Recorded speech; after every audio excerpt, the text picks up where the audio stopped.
నేను ఓటుకు నోటు ఇస్తాను, లంచం తీసుకుంటాను, లంచం ఇస్తాను, ఓకే ఇన్ని అన్న మీరు సిస్టమ్ని ఎలా బ్రేక్ చేస్తారు మనం? ఇప్పుడు ఒక సింపుల్ మీరు అర్థం చేసుకోవాలి నరేష్ గారు, మన మొత్తం India total system is corrupted. ఇలా వాస్తవం ఇక్కడే చూద్దాం. ఒక ఎగ్జాంపుల్ ఇస్తా. బై ఎలక్షన్ నాగార్జున సాగర్ జానారెడ్డి గారు, ఆయన గెలవాలి. ఒక యంగ్స్టర్ గెలిచినాడు, అతని పేరే తెలియదు ఎవరికి. ఎందుకు గెలుస్తున్నారు? కేసీఆర్ పెట్టింది 100 కోట్లు, రోజ్ మందు పెట్టింది. సో టోటల్ సిస్టమ్ కరప్టెడ్ అయిపోయింది. ఇది స్టార్ట్ అయింది రాజశేఖర రెడ్డి ఎప్పటి నుంచి, రాజశేఖర రెడ్డి దగ్గర నుంచి స్టార్ట్ అయింది. 500 రూపీస్ ఓట్, ఇలా 2000 రూపీస్ ఓట్, 5 days ప్రచారం. అప్పుడు ఎవ్రీడే 500 రోజ్ మందు బాటల్, ఫైనల్ డే మందు బాటళ్ళు 2000, అంటే 5,000 to 6,000 రూపీస్ ఒక ఓట్కి పెడుతున్నారు. ఫిరోజ్ ఖాన్ గారు అక్రమంగా ఎంతవరకు ఎన్ని ఆస్తులు సంపాదించారు? Lovely question. ఇప్పుడు దాకా 200 acres more than that crystal clear property develop చేసినాం. సహగురువా రియల్ ఎస్టేట్, దానికి టోటల్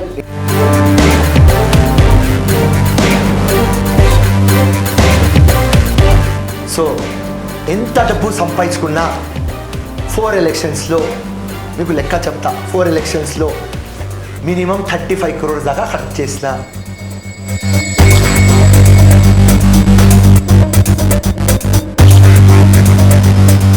టూ టైమ్స్ సస్తా బతికినప్పుడు దేవుడితో ఒక ప్రామిస్ చేసిన, నెలలో ఎంత సంపాదిస్తా అది లెఫ్ట్ హ్యాండ్ ఇస్తుంది రైట్ హ్యాండ్కు తెలియదు, రైట్ హ్యాండ్ ఇస్తుంది లెఫ్ట్ హ్యాండ్కి తెలియదు. అది దేవుడితో ఆ డీలింగ్. ఈ రోజు వరకు బీజేపీ పార్టీ కానీ, టీఆర్ఎస్ పార్టీ కానీ, ఎంఐఎం పార్టీ కానీ మిమ్మల్ని కొనే ప్రయత్నం చేయలేదా? పిలిపించిన పార్టీ జాయిన్ చేయమని నేను అన్నా. ఎంఐఎంకి చెప్పేదాన్ని మీ ఐడియాలజీ సెట్ కాదు నాకు. నువ్వు ఎందుకంటే నువ్వు ఉట్టి ఇస్లాం మాట్లాడతావా, ముస్లిమ్స్కి డెవలప్ చేయవు. నేను ఫిరోజ్ ఖాన్, నేను టోటల్ సెక్యులర్ మ్యాన్. నేను ఒక ముస్లిం లీడర్ లాగా నాకు ట్యాగ్ వద్దు.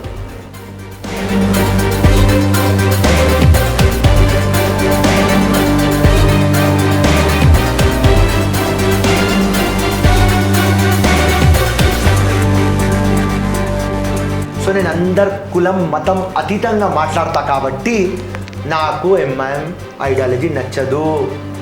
ఎంఐఎం యూనివర్సిటీ ఎట్లా ఉన్నది అంటే, ఆ యూనివర్సిటీలో ఒట్టి 10th క్లాసే ఉన్నది. ఎమ్మెల్యే లాగా గెలవాలి, ఎమ్మెల్యే లాగా సావాలి. సో బీజేపీ పార్టీ కూడా మీకు అవకాశం ఇచ్చినప్పుడు మీ డిమాండ్స్కి ఓకే చెప్తే నేను మీ పార్టీకి వచ్చేస్తాను అన్నారు కదా. ఏంటి మీ డిమాండ్స్?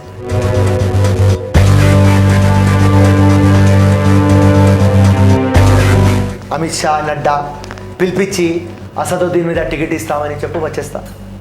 కానీ అసదుద్దీన్ పెద్ద బ్రోకర్, మొత్తం ఇండియా తిరుగుతున్నాడు, బీజేపీతో డబ్బులు తీసుకుంటున్నాడు, మొత్తం పొలిటికల్ పోలరైజేషన్ చేస్తున్నాడు. ఇండియా నంబర్ బ్రోకర్ అంటే వాడు. ఆ లంగా ఫెల్లోకి ఇప్పుడు బీజేపీ క్యాచ్ చేసింది. ఇప్పుడు నెక్స్ట్ డెస్టినేషన్ వాడికి ఉత్తరప్రదేశ్. అంటే కాంగ్రెస్ పార్టీకి ఊడ్చుకపోయినట్టేనా? వాన పడుతుంది, తుఫాన్లో కన్వర్ట్ అయింది, ఎలక్ట్రిసిటీ లేదు.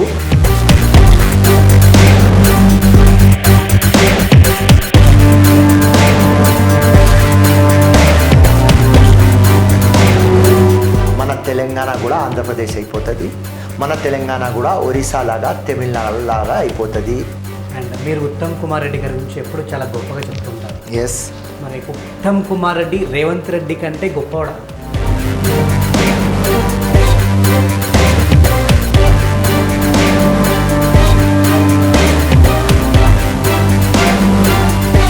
చాలా డిఫికల్ట్. ఇక్కడ కేసీఆర్ దొంగకి కొట్టాలి అంటే ఒకడు హీరో రావాలి.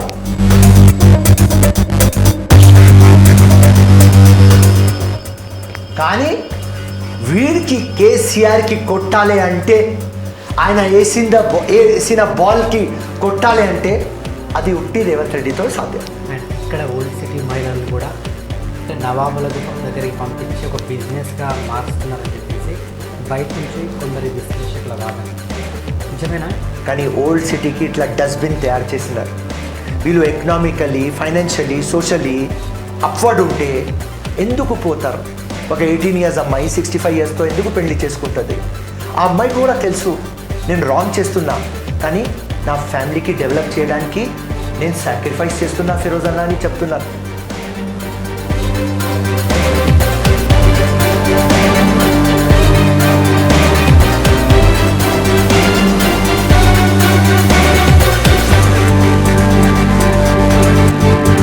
ప్రతి ఒక్క ముఖ్యమంత్రి పోయి కాలు నాకుతారు, ఎవరు? వీళ్ళే. సో దీనికి ఎవరికి బ్లేమ్ చేయాలి? వాళ్ళకే కదా. నెక్స్ట్ జనరేషన్కి ఇస్తలేరు, టోటల్ డిసప్పాయింట్ చేస్తున్నారు, అన్యాయం చేస్తున్నారు అని నా ఫైట్, నా సొంత ఫైట్. ఏదైనా లైన్ ఫైట్, లేకుంటే ఫ్యామిలీ ఫైట్, లేకుంటే డబ్బుల్ fight.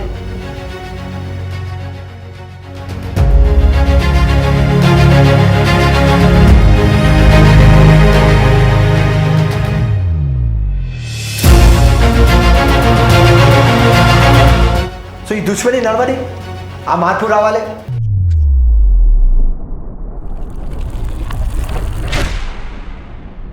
Welcome to my show నిజం విత్ నరేష్ రాయ్. ఒక పొలిటీషియన్కి విక్టరీ కావాలి, ఈ పొలిటీషియన్కి మాత్రం హిస్టరీ కావాలి. ఓటుకు నోటిస్తా అంటాడు, లంచం ఇచ్చి కొనేస్తా అంటాడు, అదేవిధంగా కరప్షన్ చేస్తా అంటాడు. సో నేనే ఫిరోజ్ ఖాన్, నా ఆత్మ భగత్ సింగ్. సో హైదరాబాద్ కా బాయ్, ది గ్రేట్ లీడర్. ఇప్పటికే మీకు తెలిసిపోయి ఉంటుంది, he is none other than Firoz Khan. నమస్తే సార్. నమస్కారం, గుడ్ ఆఫ్టర్నూన్. ఎలా ఉన్నారు? Lovely introduction, thank you. Thank you so much. Yeah, మిమ్మల్ని కలవడం కూడా చాలా సంతోషంగా ఉంది. Thank you so much. చాలా రోజుల నుంచి అనుకుంటున్నాం మీతో ఇంటర్వ్యూ చేయాలని, బట్ ఈరోజు ఒక ఫైన్ డే అయింది. ఓకే. సో ఫిరోజ్ ఖాన్ అంటే ఎటు చూసుకున్నా కూడా మీకు బ్యాక్గ్రౌండ్ అంటే రాజకీయంగా అంటే మీ తల్లిదండ్రులు కానీ ఎవరు లేరు. మరి ఈ రాజకీయాలకు మీకు ఎలా వంటి పట్టాయి? మీ అనుకున్నది ఎవరు? ఏంటి మీకు ధైర్యం, ఈ గట్స్? ఉట్టి ఒక ఆలోచన, ఒక డ్రీమ్. ఆ డ్రీమ్ నాకు ఇక్కడ తీసుకువచ్చింది. కాలేజ్లో ఎప్పుడు ఈ పొలిటికల్ పార్టీ, ఆ పొలిటికల్ పార్టీ, ఈ పొలిటీషియన్ గురించి మేము మాట్లాడేది. నేను అప్పుడే కాలేజ్లో చెప్పేది, అరే పొలిటికల్ ప్రాసెస్లో మనం రావాలి. మనం అర్బన్లో ఉంటాం, సిటీలో ఉంటాం, ఓట్లు వేయడానికి మనం పోం, ఎలక్షన్ ప్రాసెస్లో మనం పోం, భాగ్యస్వామ్యం మనం గాం, చిన్న కార్పొరేటర్ ఎలక్షన్ మనం కంటెస్ట్ చేయం, ఊర్లో ఉంటే జెడ్పీటీసీ ఎంపీటీసీ కంటెస్ట్ చేయం. ఇప్పుడు ప్రతి ఒక్కసారి మనం కూర్చుంటే కాంట్రడిక్ట్ చేస్తాం మనం. ఏమని? That we are ruled by fools. So when you are telling you are ruled by fools and you are ruled by inferior, so మీకు అంత అవగాహన ఉన్నది కదా, మీరు రావాలి. సో చిన్నప్పటి నుంచి నాకు థాట్, అండ్ చిన్నప్పటి నుంచి నా మైండ్లో కొంతమంది ఇంటలెక్చువల్స్ ఫీడ్ చేస్తున్నారు. ఇండియాలో they are only 2 temples, one is parliament, one is assembly. ఏదైనా సిస్టమ్కి చేంజ్ చేయాలి అంటే ఈ టెంపుల్స్లో మీరు పోవాలి. ఇలా మన సిస్టంలో చాలా ఇంప్యూరిటీస్ ఉన్నాయి, డెఫిషియన్సీస్ ఉన్నాయి, అండ్ లీగల్ టెక్నికల్ వేలో అంటే లకూనాస్ అంటారు. ఇప్పుడు మన సిస్టమ్ లోపల పోతే ఇప్పుడు ఫ్రీ, ఫేర్, ట్రాన్స్పరెంట్ ఎలక్షన్ అయితలేదు. మేనిఫెస్టో రిలీజ్ చేసిన తర్వాత ప్రతి ఒక్క పార్టీ ఇండియాలో ఆ మేనిఫెస్టో 20% దాకా అమలు అయితలేదు. దాని మీద క్రిమినల్ కేసు కాదు. పార్లమెంట్లో ఒక బిల్ పాస్ అయిన తర్వాత అది ఇంప్లిమెంట్ కాదు, దాని మీద క్రిమినల్ కేసు కాదు. Anti defection law, MLAs Congress పార్టీతో గెలిచి టీఆర్ఎస్ వెళ్ళిపోతారు, ఆమ్ ఆద్మీ పార్టీ నుంచి గెలిచి బీజేపీ వెళ్ళిపోతారు. యాంటీ డిఫెక్షన్ లాకి ఒక లా లేదు. ప్రెస్ క్లబ్లో కూర్చొని, మీడియాలో కూర్చొని, పబ్లిక్ మీటింగ్లో మాట్లాడి, ప్రామిస్లు చేసి ఓట్లు తీసుకున్న తర్వాత అది అమలు కాకపోతే క్రిమినల్ కేసు ఉండదు. సో మన సిస్టంలో లకూనాస్. ఇప్పుడు most powerful weapon voting. Actually 100% voting కావాలి, కానీ ఇప్పుడు మీ ప్రస్తుతం నాంపల్లి గురించినే మాట్లాడదాం. చరిత్రలో ఎక్కడ చూసుకున్నా కూడా 100% ఓటింగ్ కావాలి, అది రూల్ పెట్టాలి. ఇప్పుడు అందరు వచ్చి బయట వచ్చి ఓట్లు వేస్తేనే కరెక్ట్ పార్టీకి మనం ఎలెక్ట్ చేస్తాం. ఉట్టి 50% పోలింగ్ అయితే దానిలో నలుగురు నిలుస్తున్నారు. ఎవరో ఒక 15% తెచ్చి వాళ్ళు సత్తాలో ఉంటున్నారు. ఎవరో 135 crores పాపులేషన్ ఉన్న తర్వాత 30 to 35 కోట్లు ఓట్లు తెచ్చి వాళ్ళు ప్రధానమంత్రి అవుతున్నారు. సో ఈ సిస్టంలో ప్రాబ్లంలు తీయాలి అంటే ఆ టెంపుల్లో పోవాలి. ఆ టెంపుల్లో పోవాలి అంటే ఎలక్షన్ కంటెస్ట్ చేయాలి. ఆ డ్రీమ్ చూసిన వన్ ఏ రోజు ఆ డ్రీమ్ చూసినా దానికి డిజైర్లో కన్వర్ట్ అయింది. ఓకే, ఆ డిజైర్ డెడికేషన్ అయింది. ఆ డెడికేషన్ డిసిప్లిన్ అయిపోయింది. అండ్ అదే ఈ నా 4 things dream, desire, dedication, discipline ఇప్పుడు నా లైఫ్ అయిపోయింది. ఇప్పుడు ఈ 3 చెప్పారు. ఈ 3ంటికి అంటే మీరు అర్హులు అని అనడానికి అంటే ఒక మాట గత ఇంటర్వ్యూలో కూడా మీరు చెప్పారు, నేను ఓటుకు నోటు ఇస్తాను, లంచం తీసుకుంటాను, లంచం ఇస్తాను. ఓకే, ఇన్ని అన్న మీరు సిస్టమ్ని ఎలా బ్రేక్ చేస్తారు మళ్ళీ? ఇదిగో ఇప్పుడు ఒక సింపుల్ మీరు అర్థం చేసుకోవాలి నరేష్ గారు. మన మొత్తం India total system is corrupted. ఇలా వాస్తవం ఇక్కడే చూద్దాం. ఒక ఎగ్జాంపుల్ ఇస్తా. బై ఎలక్షన్ నాగార్జున సాగర్, జానారెడ్డి గారు అయినా గెలవాలి. ఒక యంగ్స్టర్ గెలిచినాడు. అతని పేరే తెలియదు ఎవరికి. ఎందుకు గెలుస్తున్నారు? కేసీఆర్ పెట్టింది 100 కోట్లు, రోజ్ మందు పెట్టింది. సో టోటల్ సిస్టమ్ కరప్టెడ్ అయిపోయింది. ఇది స్టార్ట్ అయింది రాజశేఖర రెడ్డి ఎప్పటి నుంచి. అంటే కాంగ్రెస్ పార్టీ పెట్టలేదా? రాజశేఖర రెడ్డి అంటే కాంగ్రెసే కదా. ఇప్పుడు కూడా రండి, ఇది పాడు చేస్తున్నారు. చెప్తున్నా, వాస్తవం చెప్తా. రాజశేఖర రెడ్డి దగ్గర నుంచి స్టార్ట్ అయింది. 500 రూపీస్ ఓట్, ఇలా 2000 రూపీస్ ఓట్, 5 days ప్రచారం. అప్పుడు ఎవ్రీడే 500 రోజ్ మందు బాటల్. ఫైనల్ డే మందు బాటళ్ళు 2000, అంటే 5,000 to 6,000 రూపీస్ ఒక ఓట్కి పెడుతున్నారు. ఇప్పుడు మొత్తం మీరు నేషనల్ చూస్తే బీజేపీ దగ్గర హిందుత్వ, టిఆర్ఎస్ దగ్గర డబ్బులు మందు, కాంగ్రెస్ దగ్గర ఏమున్నది? తో ఫిరోజ్ ఖాన్ రాత్రి పగలు పని చేస్తున్నాడు. 3 times ఎలక్షన్ కంటెస్ట్ చేసినాడు. బోకస్ ఓట్ల గురించి ఓడిపోయినాడు. ఎన్ని ఓట్లతో ఓడిపోతున్నాడు? 5,000, 6,000, 7,000. సో ఇప్పుడు ఎట్లయిపోయింది పరిస్థితి పాలిటిక్స్ది? అందరు పెయిడ్ వర్కర్స్ అయిపోయినారు. ఎక్కడ కనిపిస్తున్నారు మీకు పీపుల్ ఆఫ్ కన్విక్షన్? అందరు people of convenience, people of compulsion. నేను ఇవ్వకపోతే పక్క పార్టీ వెళ్ళిపోతారు. ఇట్లా అయిపోయింది ఇది సమాజం. ఎట్లా అయిపోయింది అంటే 3 సంవత్సరాలు మీరు ఒక మనిషికి పెంచండి, 3 days నువ్వు వాడికి ఇవ్వకపోతే నీకు మర్చిపోతాడు. అదే ఒక యానిమల్కి నువ్వు 3 రోజులు పెట్టు, వాడు జీవితం తమాం నీ దగ్గర ఉంటాడు. అట్లా పరిస్థితి అధ్వానంగా చేసినాయి అందరు పొలిటీషియన్లు, నాట్ లీడర్స్. పొలిటీషియన్ లీడర్లో తేడా ఉంటుంది. ఈ మొత్తం 98% పొలిటీషియన్ పాడు చేసేస్తున్నారు ఈ సిస్టమ్కి. ఫిరోజ్ ఖాన్ సిస్టమ్ లోపల ఎట్లా పోవాలి? జయప్రకాష్ నారాయణ గారు ఎందుకు ఫెయిల్ అయినారు? లోక్సత్తా పెట్టిన తర్వాత నేను డబ్బులు ఇవ్వను అని ఫెయిల్ అయినారు ఆయన. నేను కూడా అది చెప్తే నేను కూడా సెకండ్ జయప్రకాష్ నారాయణ తయారైతా. డబ్బులు ఇస్తా, కొంటా, అసెంబ్లీలో పోతా, దాని తర్వాత కరప్షన్ ఆపుతా. మీ ఒక్కడితో అవుతుంది అది? 100%. విప్లవం ఒక్కడితే అయింది. హిస్టరీ తీసుకోను, ఒక్కళ్ళే స్టార్ట్ చేసింది కదా. అది ఒకప్పుడు కదా, ఇప్పుడు అవుతుంది. ఇప్పుడు కాదు, అదే సేమ్. విప్లవం తెచ్చేది కొంతమంది, అది స్టార్టింగ్ 1%తోనే అవుతుంది. అదే మీరు అన్నట్టు ఒకప్పుడు ఆ నాయకులతోనే అయింది, కానీ ఇప్పుడు కేవలం సినిమాల వరకు చూసుకుంటే తప్ప నిజ జీవితంలో అవుతుందా అని 100% అవుతుంది. ఇండిపెండెన్స్ వచ్చింది, తెలంగాణ వచ్చింది, ఎవ్రీథింగ్ ఈజ్ పాసిబుల్. ఆ డెడికేషన్ మీలో ఉండాలి. సో తప్పకుండా 100% ఏ రోజు ఒక్క నాంపల్లి గెలుస్తా, అప్పుడే మార్పు వచ్చేస్తుంది. అండ్ అంటే గత ఎలక్షన్స్, జిహెచ్ఎంసీ ఎలక్షన్స్లో చూసుకున్నా కూడా అంటే ఎంఐఎం ఏది చేయకున్నా కూడా మరి ఎట్లా విజయం అంటే దూచుకుంటూ ముందుకెళ్తున్నారు? ఎంఐఎం ఒక లంగా పార్టీ, ఒక బట్టెబాస్ పార్టీ నరేష్ గారు. దానికి మేనిఫెస్టో ఉండదు, నెత్తి ఉండదు, తోక ఉండదు. అయినా జనాలు ఎలా వినండి ఎందుకు అవుతుంది? ఓల్డ్ సిటీకి డస్ట్బిన్ తయారు చేస్తున్నారు.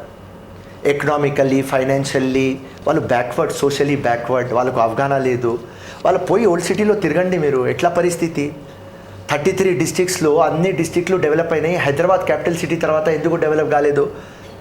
ఒక కాంప్లెక్స్ లేదు, మంచి ఒక సాఫ్ట్వేర్ కంపెనీ లేదు, ఒక మంచి థియేటర్ లేదు, మెట్రో రైల్వే లేదు, ఉస్మానియా పరిస్థితి చూడండి, రోడ్లు, డ్రైనేజ్లు, మూసీ రివర్, ఎక్కడ కూడా డెవలప్మెంట్ లేదు. ఇదే వాళ్ళ ఫండా. ఎంఐఎం పార్టీ అంటే వాళ్ళ నాన్న అసదుద్దీన్ వాళ్ళ నాన్న సలావుద్దీన్ ఓవైసీ ఏం నేర్పించినారంటే ఈ మొత్తం సిటీకి నువ్వు డెవలప్ చేస్తే వాళ్ళకు అవగాహన వస్తుంది, వాళ్ళు వేరే పార్టీలకు ఓటేస్తారు. భయంతో రిలీజియన్ ఫియర్తో వాళ్ళకు బీదలు పెట్టి ఓట్లు తీసుకోవాలి. అదే నడుస్తుంది డ్రామా. వాళ్ళు చేసేది ఏం? ఉట్టి ఇస్లాం మాట్లాడతారు, అల్లాని మాట్లాడతారు, కనిపిస్తారు కూడా అట్లనే. ఆ మొత్తం షెర్వానీ పెట్టి, టోపీ పెట్టి, గడ్డం పెట్టి మాట్లాడి తాలిబాన్ స్టైల్లో మీరు ఆ పాకిస్తాన్లో చూడండి, అట్లనే మాట్లాడి రెచ్చగొట్టి పొలిటికల్ పోలరైజేషన్ చేసి బోకస్ ఓట్లు క్రియేట్ ఉన్నాయి. మన సిస్టంలో లకునాజ్ ఉన్నాయి. లాస్ట్ టైం 100 ఛానళ్ళకి చెప్పిన, సఫియా పోతుంది, ఆఫియా ఓట్ వేస్తుంది. మా దగ్గర లా లేదు, ప్రొవిజన్ లేదు. పాస్పోర్ట్ మీద ఆఫియా ట్రావెల్ అయింది, సఫియా పాస్పోర్ట్ మీద ఇంపర్సనేషన్ కేసు అవుతుంది, 3 years జైలుకి పోతుంది. ఇప్పుడు ఎలక్షన్ కార్డ్ కూడా గవర్నమెంట్ డాక్యుమెంట్, పాస్పోర్ట్ కూడా గవర్నమెంట్ డాక్యుమెంట్. కానీ మన దగ్గర లా లేదు, సిస్టంలో ప్రొవిజన్స్ లేవు, ఆ డెఫిషియన్సీ ఉన్నది. ఏం చేయాలి సార్? ఇదంతా ఓల్డ్ సిటీ ముస్లిమ్స్ ఎందుకు గ్రహించట్లేదు? ఓల్డ్ సిటీ ముస్లిమ్స్ చాలా పువర్. 70% ఇంట్లో చూడండి మీరు, వాళ్ళ హస్బెండ్లు లేరు, చనిపోయినారు. మేడ్ సర్వెంట్ లాగా డొమెస్టిక్ వర్క్ చేస్తారు 70%. 6 to 7 మినిమం చిల్డ్రన్ వాళ్ళ దగ్గర. Rented houses, no double bedroom house provided. ఒక్క సింగిల్ బెడ్రూమ్ ఇల్లు ఇవ్వలేదు ఓల్డ్ సిటీలో. అట్లాంటి పరిస్థితిలో ఓల్డ్ సిటీ ఉన్నది. వాళ్ళకు తినడానికి తిండి లేదు. వీళ్ళ భయంతో 500,000 రూపాయలు తీసుకొని ఓట్లు వేస్తారు. ఇది ఓపెన్ సీక్రెట్ నరేష్ గారు. నేను ఎన్నోసార్లు అసదుద్దీన్కి పిలిపించిన, నువ్వు రా మక్కా మస్జిద్, ఖురాన్ మీద చేయి పెట్టి చెప్పు బోకస్ ఓట్లు లేవు. మీ ఫాదర్ సలావుద్దీన్ ఓవైసీ బాబ్రీ మస్జిద్ రామ్ మందిర్ ఇష్యూ అప్పుడు బాబ్రీ మస్జిద్ డెమాలిషన్ అయితే ఆపోజిట్ పార్టీ వాళ్ళు దీనిలో సలావుద్దీన్ ఉన్నాడు అని చెప్తే ఆయన మక్కా మస్జిద్ వచ్చి ఖురాన్ మీద చేయి పెట్టి బాబ్రీ మస్జిద్లో నా చేతి లేదు అని చెప్పినారు. ఇప్పుడు అసదుద్దీన్ కూడా అదే ఖురాన్ మీద చేయి పెట్టుమను, బోకస్ ఓట్లు లేవు చెప్పు, నేను ఇడ్చేస్తా కాంగ్రెస్ కండువా తీసుకొని అసదుద్దీన్ కండువా తీసుకుంటా. మరి అధికార పార్టీ ఏం చేస్తుంది? అధికారం పార్టీకి నంబర్లు కావాలి. ఓల్డ్ సిటీ నుంచి 7 MLAs. అసదుద్దీన్ అంటాడు 119 MLA సీట్స్ తెలంగాణలో, 60 మ్యాజిక్ ఫిగర్, 7 నేను ఇచ్చేస్తా, ఓల్డ్ సిటీకి మీరు రావద్దు, ఓల్డ్ సిటీ గురించి మాట్లాడవద్దు. ఫస్ట్ కేటీఆర్ రెచ్చిపోయి ఓల్డ్ సిటీకి డైలెస్ చేస్తాం, ఇస్తాంబుల్ చేస్తాం అని చెప్పినారు. ఏమైంది? ఇస్తాంబుల్ డైలెస్ ఒక రిమోట్ విలేజ్ కూడా మంచి కండిషన్లో ఉంటుంది, దానికంటే అధ్వానం పొజిషన్లో ఓల్డ్ సిటీ ఉన్నది. సింపుల్, వాళ్ళు ఒక్కటే అంటారు ముఖ్యమంత్రికి, మీకు అనవసరం, మేము ఓల్డ్ సిటీ 7 సీట్స్ ఇచ్చేస్తాం, ముస్లిం ఓట్లు మీకు తెచ్చిస్తాం. కేసీఆర్ ఇప్పుడు 12% ముస్లిమ్స్కి ఇస్తలేడు. ఏదైనా యాజిటేషన్ అవుతుంది, జ్యుడిషియరీ పవర్ వక్ఫ్ బోర్డ్కు ఇస్తామన్నాడు, ఏదో యాజిటేషన్ అవుతుంది, జాబ్లు ఇస్తామన్నాడు, లోన్లు ఇస్తామన్నాడు. ఎంత దిగిజారింది ఇది గవర్నమెంట్ అంటే. అంబర్పేట్లో ఖానా మస్జిద్ డెమాలిషన్ చేసినారు, సెక్రటరియేట్లో 2 మాస్క్లు డెమాలిషన్ చేసినారు. ఎక్కడైనా యాజిటేషన్ అవుతుంది, ఎక్కడైనా ప్రొటెస్ట్ అవుతుంది. సో టోటల్ కంట్రోల్ ఎంఐఎం చెప్తుంది, నంబర్లు ఇస్తా, నువ్వు డెవలప్మెంట్ చేయవద్దు, మీకు నేను ఇచ్చేస్తా, గిఫ్ట్లు ఇస్తున్నారు. జనాల్లో చైతన్యం రాదు. ఎందుకు రాదు అంటే జనాలకు అర్థం కాదు. ఎడ్యుకేటెడ్ ఉంటే చైతన్యం వస్తుంది, మీ ఛానల్ చూస్తే చైతన్యం వస్తుంది. అక్కడ వాళ్ళ ఛానల్ నడుస్తుంది, వాళ్ళ TV4 అని ఒక ఛానల్ ఉన్నది ఎంఐఎంది, అదే నడుస్తూనే ఉంటుంది. అదే దిమాగ్కి ఖరాబ్ చేస్తారు. అండ్ ఓల్డ్ సిటీలో మీరు అన్నట్టు మల్టీప్లెక్స్లు కట్టారు, సాఫ్ట్వేర్ కంపెనీస్ రావు, ఇట్లా మన అంటే ఇతర దేశాల కంపెనీస్ కూడా ఇక్కడికి రావు, అదేవిధంగా ఓల్డ్ సిటీలో ముఖ్యంగా ఎవరికి లోన్స్ కూడా ఇవ్వరు అని విన్నాను. అసలు ఎందుకు blacklisted old city? Blacklisted ఎందుకంటే దొంగలు, ఆధారం లేదు. ఫస్ట్ బిగినింగ్లో ఇచ్చింది బ్యాంక్ వాళ్ళు, కొత్త బ్యాంక్ వచ్చినారు కదా, హెచ్ఎస్బిసి, ఐసి వాళ్ళు ఇచ్చినారు, కానీ రీపేమెంట్ అయితే లేదు. ఎందుకంటే వాళ్ళకు సోర్సులు లేవు, ఉద్యోగాలు లేవు, బిజినెస్లో లోన్లు ప్రొవైడ్ కావు. సో అండ్ వాళ్ళ లీడర్స్ ఎట్లా, ఏం కాదు సివిల్ కేస్, పే చేయకు బ్యాంక్కి, అట్లా చెప్పే వ్యక్తులు అక్కడ ఎక్కడైనా ఓల్డ్ సిటీలో లా ఫాలో అవుతుంది. మొత్తం గవర్నమెంట్ మెషనరీ ఎవరెవరు ఉన్నారు, అసదుద్దీన్ ఎవరి పేరు పెడతారు, సీఎం దానికే టిక్ పెట్టారు. డీసీపీ కానీ, ఎంఆర్ఓ కానీ, ఆర్డీఓ కానీ, మున్సిపల్ జోనల్ కమిషనర్ కానీ, అసిస్టెంట్ కమిషనర్ కానీ, ఈవెన్ రోడ్ ఇన్స్పెక్టర్స్ కానీ, మామూలు సీనియర్ క్లర్క్లు కానీ అసదుద్దీన్ ఎవరికి టిక్ పెడితే వాళ్ళే ఉంటారు ఓల్డ్ సిటీలో. మీరు అన్నట్టు ఈ ఓవైసీ అంటే వీళ్ళ ఆగడాలు ఎప్పుడు ఆగుతాయి, వీళ్ళకి ఎప్పుడు ఆనకట్ట వేయచ్చు? ఏ రోజు, ఇప్పుడు మీరు మొన్న విన్నర్ న్యూస్లో పార్లమెంట్ కన్సిడర్ చేస్తుంది ఆధార్కి ఎలక్ట్రల్ లింక్ పెట్టాలి అని 2 days ముందు హెడ్లైన్ న్యూస్. ఏ రోజు ఆధార్ ఎలక్ట్రల్ రోల్తో లింక్ అవుతుంది, ఫేస్ రికగ్నైజేషన్ యాప్ వచ్చేస్తుంది, ఆ రోజు ఎంఐఎం డిక్లైన్ అవుతుంది, ఆ రోజు నుంచి వాళ్ళ గ్రాఫ్ ఫాల్ అవుతుంది. సో ఏ రోజు ఆధార్ వచ్చేస్తే హాఫ్ సీట్స్, ఇప్పుడు 7లో ఉన్నారు కదా, 3 to 4 ఓడిపోతారు, 100% ఓడిపోతారు. సో సిస్టమ్ డిసైడ్ కావాలి. ఇప్పుడు ఆఫీసర్లకు నేను పోయి చెప్తే మేము ఏం చేయాలి ఫిరోజ్ అన్న, మాకు ప్రొవిజన్ లేదు అంటాం. కోర్టు కూడా ఏమంటుంది అంటే, కోర్టుకి కూడా పోయినా, సుప్రీం కోర్టుకి పోయినా, హైకోర్టుకి పోయినా మా దగ్గర ప్రొవిజన్లు లేవు అంటారు. సో ఈ ప్రొవిజన్లు పార్లమెంట్లో అమలు కావాలి. సో నేను ఒక యంగ్ లీడర్ లాగా ఆప్టమిస్టిక్ ఉన్నా, పాజిటివ్ ఉన్నా, తప్పకుండా ఇది అమలు అవుతుంది. అండ్ ఏ రోజు ఫిరోజ్ ఖాన్ ఒక నంపల్లి గెలుస్తారు, ఆ రోజు 100 ఫిరోజ్ ఖాన్లు పుడతారు. ఆ మార్పు విప్లవం వస్తుంది. ఎందుకంటే అందరు నోట్లు ఇక్కడ దాకా ఉన్నది, అరే 50,000 దాకా వస్తున్నాడు, ఒక 5 to 7,000 ఇంక్రీజ్ అయితే వచ్చేస్తాడని. దానిలో కూడా మీకు ఒక సర్వే చెప్తా, 2009, 2014, 2018 3 times ఎమ్మెల్యే కంటెస్ట్ చేస్తే నా నాంపల్లి పాపులేషన్ 3 lakhs. 150 ఓట్ వేసినారు, 150 ఓట్ చేయలేదు. ఆ 150 ఎవరు ఓట్ చేయలేదు, మీ ఛానల్ ద్వారా వాళ్ళకు చెప్తా, మీరు ఎడ్యుకేటెడ్, మీకు అవగాహన ఉన్నది, మీరు రావాలి. ఉట్టి 10% బయట వస్తే ఆ విప్లవం అయిపోతుంది. 5 to 10,000 ఓట్లు నేను తెస్తున్నా, 50,000 ఓట్లు తీసుకురావాలి, కష్టం ఫిరోజ్ అన్న అని మీరు నరేష్ గారు నాకు చెప్తే నాకు ఓకే.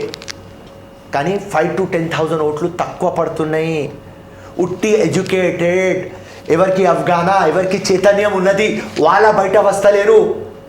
వాళ్ళు ఆ రోజు హాలిడే లాగా చూస్తారు. ఆ ఫ్లాట్లో నుంచి దిగి వస్తే ఫిరోజ్ ఖాన్ గెలుస్తాడమ్మా. ఓకే, ఇప్పటివరకు అంటే అసదుద్దీన్ కానివ్వండి, అక్బరుద్దీన్ కానివ్వండి, ఎంతోమందిని పూడ్చిపెట్టిన రోజులు కూడా ఉన్నాయి, చూసాం. మరి మీకు భయం అనిపించదా? ఆల్రెడీ మీరు చావు దాకా పోయి వచ్చారు, మిమ్మల్ని ఇంకా టార్గెట్ చేస్తున్నారు, టార్గెట్ అవుతున్నారు. సావుకు డిసైడ్ అయినాం. సింపుల్, ఒక ఫైటర్ ఉంటాడు, ఒక వారియర్ ఉంటాడు. వారియర్ ఫైటర్లో ఒక థిన్ లైన్ ఉంటుంది. ఫైటర్ ఏం, he will fight to live, అది ఫైటర్. వారియర్ ఏం, he will live to fight. So I'm a warrior. So నేను ఇప్పుడు దాకా బర్త్డే సెలబ్రేట్ చేయలేదు. నేను ఎప్పుడు మైండ్లో నాకు డెత్ డే ఉన్నది. ఎందుకంటే ఏ రోజు సస్తా ఆ రోజు మినిమం 50,000 మంది రావాలి, 1 minute లైట్ బంద్ కావాలి, ఒక స్టాచ్యూ ఉండాలి ఫిరోజ్ ఖాన్ది. అప్పుడు ప్రజలు వీడు బర్త్డే ఎప్పుడు, ఆ మైండ్ సెట్తో ఉన్నా, సాగుతో భయపడు ఉన్నా. అండ్ నా ఎప్పుడు ఫ్రైడే రోజు నమాజ్ చదివితే దేవుడికి మొక్తా, ఈ హార్ట్ అటాక్, లివర్ పారాలైటిక్ ఎఫెక్ట్తో సావద్దు దేవుడా, దేశం కోసం సావాలి, ధర్మం కోసం సావాలి, ప్రజల కోసం సావాలి, సమాజం కోసం సావాలి, ఆ కోరిక. అంటే మిమ్మల్ని ఆ రోజు ఆ 5 బుల్లెట్లు దింపడానికి రీజన్, మీ గొంతు మీద ఘాటు పడడానికి రీజన్, ఎందుకు టార్గెట్ చేస్తున్నాను?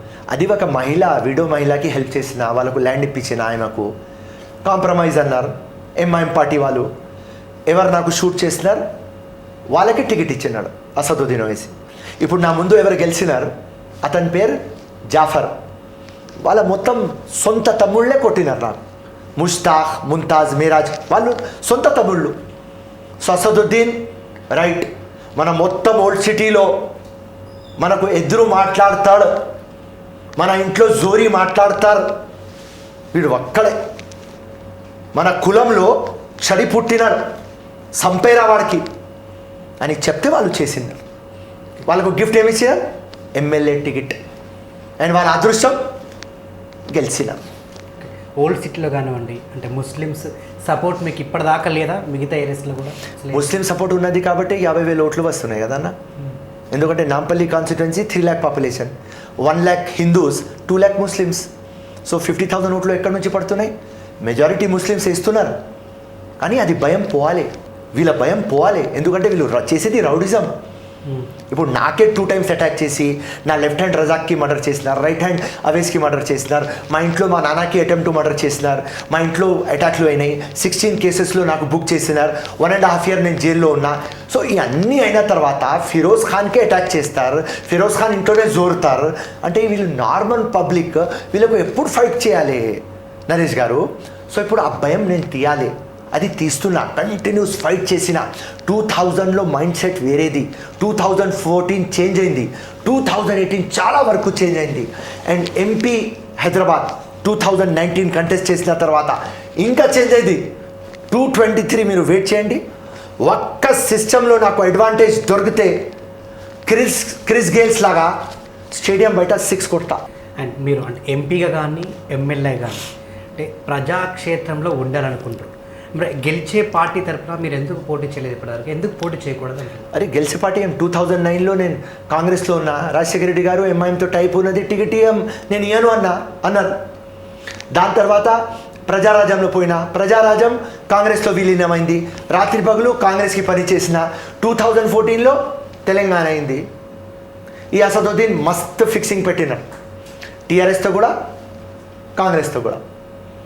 అండ్ ఇక్కడ మీకు 60 నెంబర్ షార్ట్ అయితే నీకు ఇస్తా, 60 నెంబర్ షార్ట్ అయితే నీకు ఇస్తా. అండ్ ఇక్కడ ఏం చెప్పినారు, ఫిరోజ్ ఖాన్కి టికెట్ ఇవ్వద్దు, కేసీఆర్కి, కాంగ్రెస్కి అదే చెప్పినారు. కేసీఆర్ దగ్గర పోయినా చాలా లైక్ చేసినారు నాకు.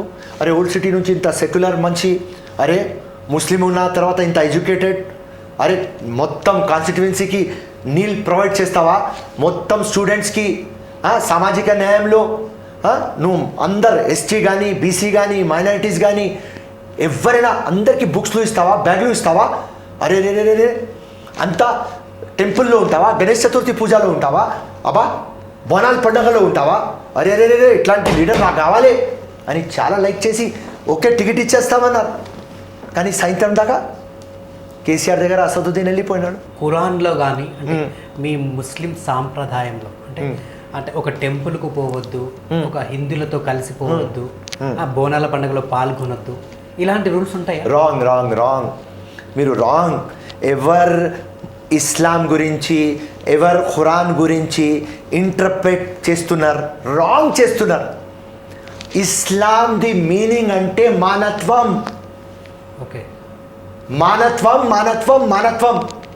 నువ్వు ఎక్కడైనా ఖురాన్ రీడ్ చేయి, మానత్వమే ఉన్నది. కానీ డివైడెడ్ రూల్ నడుస్తుంది అని వాడు హిందూ నేను ముస్లిం అని మాట్లాడుతున్నారు. ఇండియాకి మొత్తం డివైడ్ చేస్తున్నారు. ఏ రోజు మనకు పార్టీషన్ అయింది ఆ రోజు పాకిస్తాన్ ఇచ్చేసినాం. ఏ రోజు ఇండియా అయింది అది ఒక సెక్యులర్ ఫ్యాబ్రిక్. ఆ సెక్యులర్ ఫ్యాబ్రిక్ ఏమంటది, unite and lead, divide and rule కాదు.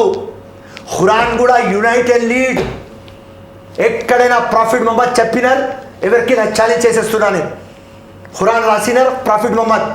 ఎక్కడైనా హిందూ ముస్లిం చేసినారు, చేయలేదు.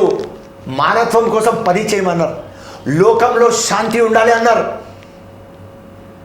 ప్రాఫిట్ మొహమ్మద్ అందరికీ ఫర్గివ్ ఇచ్చేసినారు, అందరికీ ఫర్గెట్ చెప్పినారు. Forgive and forget Islam number 1 funda agenda. ఎవరైనా నాకు డిబేట్ వస్తే నీ ఛానల్ నుంచి రామను నాకు. అంత రాంగ్ ఇంటర్ప్రిటేషన్ చేసి మొత్తం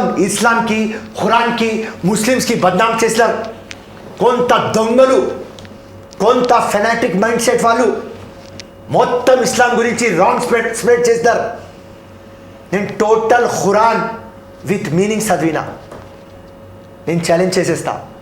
ఇస్లాం అంటే మళ్ళీ చెప్తున్నా నరేష్ గారు, మానవత్వం, అన్ని రిలీజన్స్కి రెస్పెక్ట్ చేయమని చెప్పినాడు. అదే మన కాన్స్టిట్యూషన్ చెప్తుంది, dignity and respect for all, we are equals. Article 14 Quran కూడా అదే చెప్తుంది, రెస్పెక్ట్ చేయమని. So what is wrong?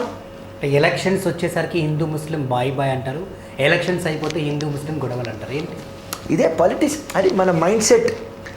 వాళ్ళకు ఓట్లు కావాలి అని ప్రజలకి రెచ్చగొడతారు. ప్రజలకి చైతన్యం రావాలి. ఆ చైతన్యం రావాలి అంటే వాళ్ళు ఎడ్యుకేటెడ్ ఉండాలి. ఎడ్యుకేషన్ వస్తే వాళ్ళకు సెన్స్ వస్తుంది. People are not educated. అదే మనకు ప్రాబ్లం. సో ఈ మార్పు ఎక్కడైనా తీసుకురావాలంటే మాలాగా లీడర్లు మస్తు మేము చెప్తాం. రాత్రి పగలు పని చేస్తాం, సండే కూడా పని చేస్తాం, ఫెస్టివల్ కూడా నేను చేయను, ఈ ఆఫీస్లోనే ఉంటా. కానీ పబ్లిక్లో చైతన్యం రావాలి నరేష్ గారు. పబ్లిక్కి అర్థం కావాలి. ఎవరు ఆ మేనిఫెస్టోలో మాట్లాడుతున్నారు, ఎవరు ఇల్లు ఇస్తామన్నాడు, ఎవరు 15 లక్షలు ఇస్తామన్నాడు, ఎవరు ఉద్యోగాలు ఇస్తామన్నాడు, ఎవరు స్కూళ్ళు కడతామన్నాడు, ఎవరు హాస్పిటల్కి డెవలప్ చేస్తామన్నాడు, ఎవరు మొత్తం డ్రైనేజ్ మోరీలు నేను చూస్తామన్నాడు. వాళ్ళకు మనం ఓటు వేస్తాం. మన బస్తీ ఎవరు డెవలప్ చేస్తాడు, మా బతుకు ఎవరు డెవలప్ చేస్తారు, మా పిల్లల ఫ్యూచర్ ఎవరు డెవలప్ చేస్తారు, అట్లాంటి వాళ్ళకు ఓటు ఇవ్వాలి. ఆ ప్రజల్లోకి చైతన్యం రావాలి. అండ్ ఇక్కడ ఓల్డ్ సిటీ మహిళలను కూడా అంటే నవాబులకు దగ్గరికి పంపించి ఒక బిజినెస్గా మారుస్తున్నారని చెప్పేసి బయట నుంచి కొందరి విశ్లేషకుల వాదన. నిజమేనా? నో వినండి, బయట నుంచి వస్తారు. ఇక్కడ బీద ఫ్యామిలీలు మేము చాలా కంట్రోల్ చేసినాం. 3-4 ఫ్యామిలీస్ ఫోన్ చేస్తే నేను పోతే 18 ఇయర్స్ అమ్మాయి ఉన్నది. ఆ Arab fellow from Saudi Arab, Kuwait, 60-65 years. కానీ వాళ్ళ అమ్మ ఒప్పుకుంటున్నది, వాళ్ళ ఫాదర్ ఒప్పుకుంటున్నారు, ఆ పిల్ల కూడా ఒప్పుకుంటున్నది. ఏమంటున్నారు, ఫిరోజ్ అన్న నాకు 6 సిస్టర్స్, నాది పెళ్ళి ఇతనితో అయితే వీడు ఒక 30 లక్షలు ఇస్తున్నాడు. నేను మా సిస్టర్స్ కోసం నేను సాక్రిఫైస్ చేసేస్తా. నేను పోలీస్ స్టేషన్ పోను. ఫాదర్ ఒప్పుకుంటలేడు, మదర్ ఒప్పుకుంటలేడు. ఏం చేయాలి? నాకు ఏమంటున్నారంటే మీ మాట వింటాం, 30 లక్షలు ఇవ్వండి అంటున్నారు. నేను 30 లక్షలు ఎక్కడి నుంచి తీసుకురావాలి? ఓకే, 1 హౌస్ నేను అడ్జస్ట్ చేస్తా, 2 హౌసెస్ మా మొత్తం ఫ్రెండ్స్ సిండికేట్కి పిలిపించి హెల్ప్ చేస్తా. కానీ నేను చెప్పేది అదే. నాకు అసదుద్దీన్ మీద పర్సనల్ ఏం లేదు. కానీ ఓల్డ్ సిటీకి ఇట్లా డస్ట్బిన్ తయారు చేసినారు. వీళ్ళు ఎకనామికలీ, ఫైనాన్షియలీ, సోషలీ అప్వర్డ్ ఉంటే ఎందుకు పోతారు? ఒక 18 ఇయర్స్ అమ్మాయి 65 ఇయర్స్తో ఎందుకు పెళ్లి చేసుకుంటుంది? ఆ అమ్మాయికి కూడా తెలుసు నేను రాంగ్ చేస్తున్నా, కానీ నా ఫ్యామిలీకి డెవలప్ చేయడానికి నేను సాక్రిఫైస్ చేస్తున్నా ఫిరోజ్ అన్న అని చెప్తున్నారు. సో అట్లాంటి సిచ్యువేషన్లో ఎవరు పెట్టినారు? ఇప్పుడు 40 ఇయర్స్ నుంచి ఓల్డ్ సిటీకి రూల్ ఎవరు చేస్తున్నారు? ఎవరు ఎంపీ? సలావుద్దీన్ ఎంపీ, వీళ్ళ ఇప్పుడు కొడుకు ఎంపీ. ఎవరు ఎమ్మెల్యేస్? వీళ్ళ తమ్ముడు ఎమ్మెల్యే, అందరు ఎమ్మెల్యేస్. ప్రతి ఒక్క ముఖ్యమంత్రి పోయి కాలు నాకుతారు, ఎవరు? వీళ్ళే. సో దీనికి ఎవరికి బ్లేమ్ చేయాలి? వాళ్ళకే కదా. నెక్స్ట్ జనరేషన్కి ఇస్తలేరు, టోటల్ డిసప్పాయింట్ చేస్తున్నారు, అన్యాయం చేస్తున్నారు అని నా ఫైట్, నా సొంత ఫైట్. ఏదైనా లైన్ ఫైట్, లేకుంటే ఫ్యామిలీ ఫైట్, లేకుంటే డబ్బుల్ ఫైట్, లేకుంటే వాళ్ళ ఇంట్లో నేను పెళ్లి చేసుకున్నా, లేకుంటే వాళ్ళు నా ఇంట్లో ఎవరికైనా నా అక్క చెల్లెలకి పెళ్లి చేసుకున్నా, ఏదైనా ఫైట్ నరేష్ గారు. ఈ అన్యాయానికి గట్టిగా మాట్లాడతా అనే ఇది మొత్తం దుష్మని నా మీద. సో ఈ దుష్మని నడవని, ఆ మార్పు రావాలి. ఫిరోజ్ ఖాన్ అనుచరులు మీ పేరుతోటి బయట చాలా కబ్జాలు చేస్తున్నారని చెప్పేసి అనేది ఎంతవరకు వాస్తవం? మీరేమంటారు? రాంగ్. హబ్జాలు నుంచి తీసి జస్టిస్ ఇప్పిస్తాం. ఇప్పుడు ఏ రోజు నుంచి నాకు ఆ షూట్ అయింది, ఆ మహిళకి జస్టిస్ ఇప్పించినాం. ఇప్పుడు కూడా ఇప్పిస్తాం. ఎవరైనా వచ్చి మా ల్యాండ్ కబ్జా చేసినారంటే ఇప్పిస్తాం ల్యాండ్. మా డబ్బులు తీసుకున్నారంటే డబ్బులు ఇప్పిస్తాం. లా దగ్గర పోతే, పోలీస్ దగ్గర పోతే ల్యాండ్ కేసు అంటే ఇది సివిల్ మ్యాటర్, మా కోర్టుకి పో. మా డబ్బులు తీసుకున్నారు ఇస్తలేరు అంటే సివిల్ మ్యాటర్, కోర్టుకి పో. మన కంట్రీలో న్యాయస్థానం మీద నాకు చాలా రెస్పెక్ట్. కానీ సివిల్ కేసుల్లో ఎక్కడైనా న్యాయం దొరుకుతుంది? క్రిమినల్ కేసులో దొరుకుతుంది. ఎవరైనా మర్డర్ చేస్తే, రేప్ చేస్తే, కిడ్నాపింగ్ చేస్తే తప్పకుండా సజా ఉంటుంది. మనకి సివిల్ కేసులో ఉండదు.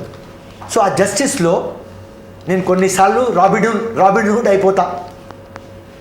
నా కాన్షియస్ అంటది హెల్ప్ చేయాలి, ఇది న్యాయం చేస్తా. వాట్ ఈజ్ రాంగ్ చెప్పండి నరేష్ గారు, what is wrong?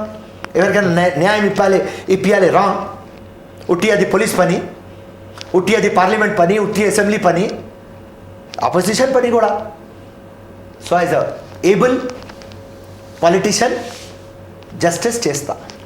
Firoz Khan గారు అక్రమంగా ఎంతవరకు ఎన్ని ఆస్తులు సంపాదించారు? Lovely question. ఇప్పుడు దాకా 200 acres more than that crystal clear property develop చేసినాం. సహగురువా రియల్ ఎస్టేట్, దానికి టోటల్ ఇన్కమ్ ట్యాక్స్ కూడా కట్టినాం. 1 రూపీ కూడా ఇల్లీగల్ తీసుకోలేదు. సో ఎంత డబ్బు సంపాదించుకున్నా 4 ఎలక్షన్స్లో మీకు లెక్క చెప్తా. 4 ఎలక్షన్స్లో మినిమం 35 crores దాకా ఖర్చు చేసిన, సంపాదించింది ప్రజల్లో పెట్టిన, ఎవ్రీడే సంపాదించింది ప్రజల్లో పెడతా. 2 times సస్తా బతికినప్పుడు దేవుడితో ఒక ప్రామిస్ చేసిన, నెలలో ఎంత సంపాదిస్తా 70% బీద ప్రజలకి ఇస్తా. అది లెఫ్ట్ హ్యాండ్ ఇస్తుంది, రైట్ హ్యాండ్కు తెలియదు, రైట్ హ్యాండ్ ఇస్తుంది, లెఫ్ట్ హ్యాండ్కి తెలియదు. అది దేవుడితో ఆ డీలింగ్ న్యాయంగా సంపాదించుకున్నా. మీకు ఒక మాట చెప్తా, అన్యాయంగా ఎక్కడైనా సంపాదిస్తే నరేంద్ర మోదీ, కేసీఆర్, కేటీఆర్, అసదుద్దీన్, అక్బరుద్దీన్ అందరు అయ్యమ్మ చేస్తా. నేను డాక్యుమెంట్ పట్టుకొని వచ్చేస్తారు కదా మీ ఛానల్ ముందు, చెట్లు పెట్టుకొని ఇల్లీగల్ దందా, కబ్జా, క్రిమినల్ కేసులు, వీడు బట్టెబాజ్ దొంగ చెప్తారు కదా. మచ్చలేదు, దానికోసం భయం కూడా లేదు. ఎవరికైనా ఏదైనా బిజినెస్ కాపాడాలి, మాకు పైరవి అవుతుంది, సెంటర్లో పైరవి అవుతుంది, స్టేట్ దగ్గర పైరవి అవుతుంది, కేసీఆర్ దగ్గర ఉన్నది, కేటీఆర్ దగ్గర ఉన్నది, అసదుద్దీన్తో పల్గా ఎందుకు మనకు అంటే వాడు నార్మల్గా మాట్లాడతారు. నేను కొద్దిగా అబ్నార్మల్ మాట్లాడతా కదా, మచ్చలేదు అని మాట్లాడతాను నరేష్ గారు. ఈ రోజు వరకు బీజేపీ పార్టీ కానీ, టీఆర్ఎస్ పార్టీ కానీ, ఎంఐఎం పార్టీ కానీ మిమ్మల్ని కొనే ప్రయత్నం చేయలేదా? పిలిపించిన పార్టీ జాయిన్ చేయమని నేను అన్నా. ఎంఐఎంకి చెప్పేదాన్ని మీ ఐడియాలజీ సెట్ కాదు నాకు. నువ్వు ఎందుకంటే నువ్వు ఉట్టి ఇస్లాం మాట్లాడతావా, ముస్లిమ్స్కి డెవలప్ చేయవు. నేను ఫిరోజ్ ఖాన్, నేను టోటల్ సెక్యులర్ మ్యాన్. నేను ఒక ముస్లిం లీడర్ లాగా నాకు ట్యాగ్ వద్దు. ఉట్టి ఒక 12%, 13% పాపులేషన్ ట్యాగ్ వద్దు నాకు ట్యాగ్ ఉండాలి. సోషల్ జస్టిస్ అని ఒక ట్యాగ్ ఉండాలి, సామాజిక న్యాయం అని ఉండాలి. సో దానికి నేను బిలీవ్ చేస్తా. సో నేను అందరు కులం మతం అతీతంగా మాట్లాడతా కాబట్టి నాకు ఎంఐఎం ఐడియాలజీ నచ్చదు. ఎంఐఎం యూనివర్సిటీ ఎట్లా ఉన్నది అంటే ఆ యూనివర్సిటీలో ఒట్టి 10th క్లాసే ఉన్నది. ఎమ్మెల్యే లాగా గెలవాలి, ఎమ్మెల్యే లాగా సావాలి. సో అట్లాంటి యూనివర్సిటీలో నేను ఉండను అన్న. రైట్, ఇప్పుడు నేను ఎక్కడనో ఉస్మానియా అక్కడ పోస్ట్ గ్రాడ్యుయేషన్ చేస్తున్నా. ఇప్పుడు 10th క్లాస్ ఎట్లా కూర్చుంటా? సారీ, అది కుదరదు. టీఆర్ఎస్ కానీ వేరే పార్టీ కానీ మాకు ఎంఐఎంతో అలయన్స్ ఉన్నది, కానీ మీకు నామినేటెడ్ పోస్ట్ ఇస్తామన్నా. నామినేటెడ్ పోస్ట్ ఇప్పుడు నాకు వద్దు, 6 years తర్వాత చూద్దాం. సో ఫైట్ చేయాలి అని వాళ్ళ దగ్గర పోలేదు. సో బీజేపీ పార్టీ కూడా మీకు అవకాశం ఇచ్చినప్పుడు మీ డిమాండ్స్కి ఓకే చెప్తే నేను మీ పార్టీకి వచ్చేస్తాను అన్నారు కదా. సింపుల్. ఏంటి మీ డిమాండ్స్? అసదుద్దీన్ మీద టికెట్ అడిగినా ఈమను, నరేంద్ర మోదీ ఓకే చాలా పెద్ద మనిషి పక్క పెట్టి, అమిత్ షా, నడ్డా పిలిపించి అసదుద్దీన్ మీద టికెట్ ఇస్తామని చెప్పు వచ్చేస్తా. కానీ అసదుద్దీన్ పెద్ద బ్రోకర్, మొత్తం ఇండియా తిరుగుతున్నాడు, బీజేపీతో డబ్బులు తీసుకుంటున్నాడు, మొత్తం పొలిటికల్ పోలరైజేషన్ చేస్తున్నాడు. ఇండియా నంబర్ బ్రోకర్ అంటే వాడు. ఆ లైంగా ఫెల్లోకి ఇప్పుడు బీజేపీ క్యాచ్ చేసింది. ఇప్పుడు నెక్స్ట్ డెస్టినేషన్ వాడికి ఉత్తరప్రదేశ్. ప్రతి ఒక్క స్టేట్లో పోవాలి, ఓట్లు డివైడ్ చేయాలి. కాంగ్రెస్ ఓట్లు గుంజుకోవాలి, రీజనల్ పార్టీ ఓట్లు గుంజుకోవాలి, ముస్లిమ్స్ ఓట్లు గుంజుకోవాలి, దళితుల ఓట్లు గుంజుకోవాలి. 2%, 3%, 0.5% గుంజుకోవాలి. ఎప్పుడు ఒక లెక్క ఉంటుంది. ఎలక్షన్ 2000-1500తోనే గెలుస్తారు. ఆ మొత్తం స్పాయిల్ స్పోర్ట్ లాగా అసదుద్దీన్ లోపల పోతాడు, బీజేపీతో డబ్బులు తీసుకుంటాడు, డ్రామా చేస్తాడు, వచ్చేస్తాడు. పార్లమెంట్లో వీళ్ళు వాళ్ళకి తిడతారు, ఇక్కడ వీళ్ళు తిడితే హిందుత్వ ఓటు వచ్చేస్తాయి. ఈయన ఇక్కడ తిడితే మొత్తం ముస్లిం దళితుల ఓట్లు డివైడ్ అవుతాయి. సో ఈ మొత్తం డ్రామా నడుస్తుంది. దానికోసం నేను బీజేపీకి అప్పుడు గుగ్లీ వేసిన. నేను మా అప్పుడు పార్టీ ప్రెసిడెంట్కి అన్న స్ట్రేట్ ఉత్తమ్ కుమార్ రెడ్డి గారికి, నేను పోతున్నా గుగ్లీ వేస్తున్నా, అసదుద్దీన్ మీద టికెట్ అడుగుతున్నా, వాళ్ళు ఇయ్యలేరు, నాకు తెలుసు, అన్నీ ఒప్పుకుంటారు కానీ అసదుద్దీన్ మీద టికెట్ ఒప్పుకోరు. నేను మాట్లాడి చూసుకుంటా, వేరే వాళ్ళతో ఎందుకు వినాలి, పర్సనల్ పోయి చూసుకున్నా. అంటే కాంగ్రెస్ పార్టీకి ఊడ్చుకపోయినట్టేనా ఇది కాంగ్రెస్ పార్టీ ఇంకా ఊడ్చుకపోయినట్టేనా అసలు ఏంటి అంటే వెళ్ళిపోయింది కాంగ్రెస్. ఎవరు చెప్పినారన్నా? ఇంకా కాంగ్రెస్ పార్టీ ఎక్కడ కనిపిస్తుంది? నో. ఇప్పుడు చూడండి, కొత్త మార్పు వచ్చింది, కొత్త హీరో వచ్చినాడు రేవంత్ రెడ్డి. గ్రాఫ్ పెరుగుతున్నది. ప్రతి ఒక్క చిన్న కార్యకర్తకి ఇప్పుడు నమ్మకమైంది, ఎస్ ఒక బెస్ట్ టైగర్ వచ్చేసినాడు. రేవంత్ రెడ్డి ద్వారా మార్పు రావచ్చు అంటారా? 100%. ఇప్పుడు ఎందుకంటే ఒక క్యాప్టెన్ వచ్చిన తర్వాత మొత్తం సైకాలజీ చేంజ్ అవుతుంది, మొత్తం ఆ ప్లానింగ్ చేంజ్ అవుతుంది. ఇప్పుడు కొత్త ప్లానింగ్ చేస్తున్నాం మేము. ఇప్పుడు దాకా మా కాంగ్రెస్లో అందరు సీనియర్లు పెద్ద పెద్ద లీడర్లు, వాళ్ళకు కూడా నేను లయన్స్ అని చెప్తా, కానీ మన్మానీ బౌలింగ్ వేస్తున్నారు. క్రికెట్ మ్యాచ్ దగ్గర పోతాం మనం, మన్మానీ బౌలింగ్. ఒకడు వచ్చి అవుట్ స్వింగర్ వేస్తున్నాడు, ఒకడు ఇన్ స్వింగర్, ఒకడు యాకర్, ఒకడు గుగ్లీ, ఒకడు ఫుల్ టాస్. కానీ రేవంత్ రెడ్డి వచ్చిన తర్వాత మా ప్లానింగ్ ఇప్పుడు మేము గుడ్ బాలే ఇస్తాం. ఆపోజిట్ టీఆర్ఎస్ కానీ బీజేపీ మాకు డిఫెన్స్ చేయాలి, డిఫెన్స్ చేయకపోతే వికెట్ తీసుకుంటాం. కానీ పాలిటిక్స్ ప్లే చేస్తేనే మనకు ముందు పోతామని తెలుసు, కానీ మీరు అంత గుడ్ బాల్స్ వేస్తే ముందుకెళ్తారని అనడంలో అసలు ఏంటి? Very good. మీరు ఏమున్నది అంటే ఇప్పుడు టీఆర్ఎస్ కానీ బీజేపీ కానీ అడ్వాంటేజ్ టు కాంగ్రెస్ అంటున్నాం, advantage to Congress, advantage to Revanth Reddy and advantage to Revanth Reddy team. ఏమున్నది అంటే యాంటీ ఇన్కంబరెన్సీ వచ్చేసింది. బీజేపీ ఇక్కడ స్టేట్లో కేసీఆర్ అన్ని ప్రామిస్లలో ఓన్లీ నాకు అందాజా వరకు, ఎందుకంటే రాత్రి పగలు పబ్లిక్లో ఉంటా, ఒక 20% అమలు చేసినారు, 80% అమలు కాలేదు. సో మాకు ఏం చేస్తారంటే బ్యాటింగ్ పిచ్ తయారు చేసి ఇచ్చినారు, అండ్ మేము బౌలింగ్ వేస్తున్నప్పుడు మాకు బౌలింగ్ పిచ్ తయారు చేసి ఇచ్చేస్తారు. సో అది మా అడ్వాంటేజ్. అయినా మీరు ఆడలేకపోతున్నారు. లేదు, ఇప్పుడు మ్యాచ్ స్టార్ట్ అయింది కదా, ఇప్పుడు ఆడతారంట. ఇప్పుడు బాగా స్టార్ట్ అయింది, అండ్ మాకు కూడా టఫ్ ఫైట్. అది కూడా చెప్తున్నా, అక్కడ బీజేపీకి కూడా ఓడగొట్టాలి అంటే 350 రన్స్ కొట్టాలి, ఇక్కడ కూడా కేసీఆర్కి కొట్టాలి అంటే 350 రన్స్ కొట్టాలి. మేము క్లియర్గా చెప్పేసినాం, ఉట్టి 40 బాల్స్లో 102 రన్స్ రేవంత్ రెడ్డి నువ్వు అక్కడే కొడితే కాదు, మొత్తం కోఆర్డినేషన్ కావాలి, 60-70 రన్స్ కొట్టాలి ఇద్దరు ముగ్గురు కూడా. సో ఇద్దరు ముగ్గురు తయారు కావాలి, ఆల్ 33 డిస్ట్రిక్ట్స్లో అందరు తయారు కావాలి, అందరు కోఆర్డినేషన్తో ఫైట్ చేయాలి. ఇక మళ్ళీ అవే డక్అవుట్లు కనిపిస్తే కష్టం. ఇప్పుడు చూడండి, మీరు ఇదే 3-4 మంత్స్ తర్వాత నువ్వు మాట్లాడండి, 3-4 months డక్అవుట్ అవుతున్నారు, 6లు కొట్టలేరు. మీరు ఏదో క్రిస్ గేల్స్ అన్నారు, ఫ్రంట్ ఫ్రూట్ 6 అన్నారు, డివేలియస్ అన్నారు, ఇంకా 6 అన్నారు, హెలికాప్టర్ షాట్ ఉన్నది, ఏం కనిపిస్తలేదు కదా రేవంత్ రెడ్డి వచ్చిన తర్వాత. అప్పుడు చెప్పు, నేను అప్పుడు చెప్తాను. రేవంత్ రెడ్డి గారు కాకుండా కాంగ్రెస్ పార్టీలో సరైన నాయకుడు ఉన్నాడంటారా? తప్పకుండా ఉన్నారు, చాలామంది ఉన్నారు, ఎఫిషియెంట్ ఉన్నారు. కానీ ఎవరికైనా చూస్ చేయాలి, అమాంగ్ ఈక్వల్స్ ఒకడికి చూస్ చేయాలి, సింపుల్. ఇప్పుడు హైకోర్టు ఉంటుంది, సుప్రీంకోర్టు ఉంటుంది, అందరు జడ్జిలు ఉంటారు, ఒక చీఫ్ జస్టిస్ ఉంటాడు, దానికి ఏం ఇస్తారు, ఏం రాసి ఉంటుంది, among equals number 1. So among equals number 1 Revanth Reddy. కానీ ఇక్కడ కాంగ్రెస్ పార్టీ నాకంటే మొన్నటిదాకా పదవుల కోసం ఎంత పోట్లాడని మనం చూస్తున్నాం. నాకు ఇవ్వాలి పీసీసీ అంటే నాకు ఇవ్వాలి అని చెప్పేసి. అంటే కాంగ్రెస్ పార్టీలో ఏ ఒక్కరికి కూడా నిలకడ లేదు. ఎంతసేపు ఎవరి స్వార్థం వాళ్ళ కోసమే, స్వార్థం గురించే పని చేస్తారు, పదవుల గురించే పని చేస్తారు అని చెప్పేసి మనం చూసాం, విన్నాం. ఎస్, మరి ఇక మీదట కూడా అలా జరుగుతాయి. ఇంకా కాంగ్రెస్ పార్టీ నిలకడ ఎక్కడ ఉంటుంది, సరైన లీడర్లు ఎక్కడ నిలబడతారు? వినండి, ఇప్పుడు ఇంట్రాసెప్షన్ రేవంత్ రెడ్డి వచ్చిన తర్వాత, ఇంట్రాసెప్షన్ అంటే లోపల అందరు లీడర్స్తో కూర్చొని మాట్లాడి ఒక్కటే కన్క్లూజన్లో వచ్చినాం, పర్సనల్ ఈగోస్కి పక్క పెట్టాలి, కాంగ్రెస్కి పూర్వవైభవం తీసుకురావాలి. రాత్రి నుంచి రాత్రి 3 గంటలు అవుతుంది, అర్ధరాత్రి వాన పడుతుంది, తుఫాన్లో కన్వర్ట్ అయింది, ఎలక్ట్రిసిటీ లేదు, ఈగో ప్రాబ్లంలు పక్క పెట్టి పూర్వ వైభవం వెల్తురు కాంగ్రెస్కి తీసుకువద్దాం. ఒకవేళ ఈ 2 ఇయర్స్లో మనం కష్టపడకపోతే, కోఆర్డినేషన్ చేయకపోతే మన తెలంగాణ కూడా ఆంధ్రప్రదేశ్ అయిపోతుంది, మన తెలంగాణ కూడా ఒరిస్సా లాగా తమిళనాడు లాగా అయిపోతుంది. అందర్ ఫ్యూచర్ ఓవర్ అయిపోతుంది, మీ పిల్లల ఫ్యూచర్ ఓవర్, మీ బ్రదర్స్ ఫ్యూచర్ ఓవర్. దానికోసం కలెక్టివ్గా పని చేయాలి అని మేము డిసైడ్ అయినాం. రిజల్ట్లు మీకు 3-4 మంత్స్ తర్వాత ఇస్తాం.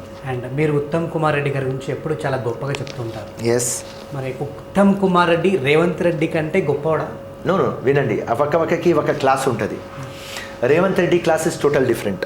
ఇప్పుడు మీరు క్రిస్ గేల్స్ గొప్పడు లేకుంటే డివిలియర్స్ గొప్పడు చాలా డిఫికల్ట్. ధోని గొప్పడు, విరాట్ కోహ్లీ గొప్పడు డిఫికల్ట్. ఆ టైంలో Kapil Dev better or Gavaskar better difficult. So Uttam అన్న class is different, Revanth Reddy class different. Uttam అన్న నాట్ ఫైర్ బ్రాండ్, ఉత్తమ్ అన్న డీసెంట్ రాయల్ మ్యాన్. ఇక్కడ కేసీఆర్ దొంగకి కొట్టాలి అంటే ఒకడు హీరో రావాలి, ఆ హీరో రేవంత్ రెడ్డి. ఆ హీరో క్వాలిటీ మా ఉత్తమ్ అన్నలో లేదు. Sincere, honest, loyal. కానీ వీడికి కేసీఆర్కి కొట్టాలి అంటే, ఆయన వేసిన బాల్కి కొట్టాలి అంటే అది ఉట్టి రేవంత్ రెడ్డితో సాధ్యం. అండ్ ఇంకొకటి, మీరు గత ఇంటర్వ్యూలో కూడా చెప్పారు, అసదుద్దీన్ కానివ్వండి, అక్బరుద్దీన్ మీద 20 నుంచి 24 కేసులు ఉన్నాయి, ఇప్పటి వరకు ఇంకా ట్రయల్కి కూడా కనీసం రాలేదు. ఎందుకు అట్లా? సెంటర్ గవర్నమెంట్, స్టేట్ గవర్నమెంట్ ఇద్దరితో ప్యాలీ ఉన్నారు. అక్కడ హోమ్ మినిస్టర్ అమిత్ షాతో ప్యాలీ, ఇక్కడ స్టేట్ ముఖ్యమంత్రితో ప్యాలీ. Law and order total CM దగ్గర ఉంటుంది. ఉట్టి హోమ్ మినిస్టర్ పేరు కోసం ఉంటాడు. యాక్చువల్లీ హోమ్ మినిస్టర్ పేరు చూడాలంటే హోమ్ మినిస్టర్ ఫర్ జైల్స్ పెట్టాలి. సింపుల్. అక్కడ లా అండ్ ఆర్డర్, ఇక్కడ లా అండ్ ఆర్డర్. వీళ్ళ చేతిలో ఉన్న తర్వాత వీళ్ళ కేసు ట్రయల్ మీద ఎక్కడ వస్తుంది నరేష్ గారు? వస్తలేదు. 600 కోట్లు అనేది ఎంతవరకు వస్తుంది? 6,000 కోట్లు ఏది వీళ్ళ దగ్గర ఉన్నది? ఎంఐఎం దగ్గర 100%. నా దగ్గర చాలా డాక్యుమెంట్లు ఉన్నాయి. కానీ మా పార్టీ సెంటర్లో పవర్ లేదు, స్టేట్లో పవర్ లేదు. ఎవరికి ఇవ్వాలి? బండి సంజయ్ ఇంత మంచిగా మాట్లాడినా రైట్ జైలుకి పంపిస్తా అంటే నేను ఎంత ఖుష్ అయినా. అరే భాయ్ జైలుకి పంపిస్తే నా దగ్గర ఉన్నాయి డాక్యుమెంట్లు. కాంగ్రెస్ దగ్గర, మా దగ్గర ఉన్నాయి. ఎంఐఎం డాక్యుమెంట్లు ఉన్నాయి. ల్యాండ్లో కబ్జా చేసింది, వగ్వాడ్ల ల్యాండ్ల గురించి, అన్ని దర్గా ల్యాండ్ల గురించి చేసింది, అన్ని అఫ్కతోకలు నా దగ్గర ఉన్నాయి. కానీ దానికి స్టేట్ లేకుంటే సెంటర్ గవర్నమెంట్ గట్టిగా ఉండాలి. ఇప్పుడు మా బ్యాడ్ లక్, సెంటర్లో లేం, స్టేట్లో లేం. కొద్దిగా ఆగండి, మా కాంగ్రెస్ గవర్నమెంట్ వస్తుంది, రేవంత్ రెడ్డి ముఖ్యమంత్రి అవుతాడు. తప్పకుండా కేసీఆర్కి తిహార్ జైల్, కేటీఆర్కి చెర్లపల్లి, పాపం కవితకి చంచల్గూడ తప్పకుండా పంపిస్తాం. అండ్ మీ భాగస్వామిని అంటే ఒక ముస్లిమ్స్ అయి ఉండి ముస్లిమ్స్నే అంటే చాలా నీచంగా కించపరుస్తూ మాట్లాడడం అనేది ఎంతవరకు కరెక్ట్? మీరు కాదు, ఇక ఎవరన్నారని మీకు కూడా తెలుసు. అంటే మీ ఫ్యామిలీని టార్గెట్ చేస్తూ మీ ఇంట్లో మహిళలనే దారుణంగా కించపరుస్తూ మాట్లాడడం ఎంతవరకు కరెక్ట్? చిల్లర్ ఫెల్లోస్, అది చెప్పినా కదా, వాళ్ళకు ఏం రైట్ కనిపిస్తే అది మాట్లాడతారు. వాళ్ళకు మానత్వం లేదు, వాళ్ళు ఫాల్తూ టీం. అది చెప్పిన మేనిఫెస్టో లేనా టీం.